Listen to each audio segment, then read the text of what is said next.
આવતીકાલે યોજાનાર મોહરમના તહેવારને લઈને સુરત પોલીસ એક્શન મોડમાં આવી ગઈ છે અને પોલીસે ફૂટ પેટ્રોલિંગ કર્યું હતું।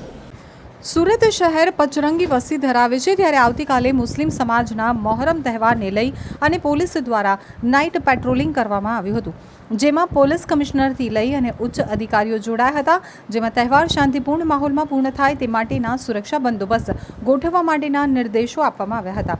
મોહરમ તહેવારને લઈ પોલીસનું નાઇટમાં ફૂલ પેટ્રોલિંગ યોજાયું હતું। ભાગળ સહિતના વિસ્તારોમાં પોલીસનું ફૂટ પેટ્રોલિંગ યોજવામાં આવ્યું હતું, જેમાં પોલીસ કમિશનર સહિતના ઉચ્ચ પોલીસ અધિકારીઓ હાજર રહ્યા હતા, સાથે જ પદાધિકારીઓને પણ હાજર રાખવામાં આવ્યા હતા। મોહરમનો તહેવાર શાંતિપૂર્ણ અને કોમી એકલાસમાં પૂર્ણ થાય તે માટે સમગ્ર રૂટની સમીક્ષા કરવામાં આવી હતી।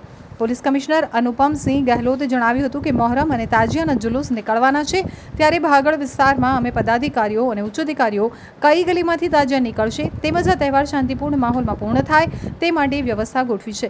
કોમી એકલાસ સાથે સમગ્ર તહેવાર પરિપૂર્ણ થાય તે માટે પેટ્રોલિંગ કરવામાં આવ્યું છે।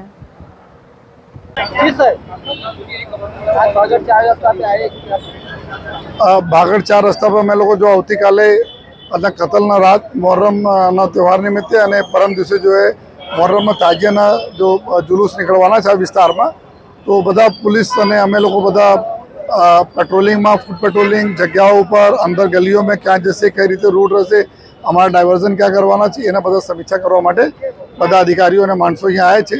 અત્યારે પણ અમે લોકો જો ફૂટ પેટ્રોલિંગ કરીને જોઈએ છીએ કે બધી વ્યવસ્થા સારી રીતે થાય, તહેવાર સારી રીતે કોમી ક્લાસ પૂરા પૂર્ણ થાય, આ પ્રકારની વ્યવસ્થાઓનું ધ્યાનમાં રાખી આજે બધા અમે લોકો અત્યારે પેટ્રોલિંગમાં નીકળ્યા છીએ।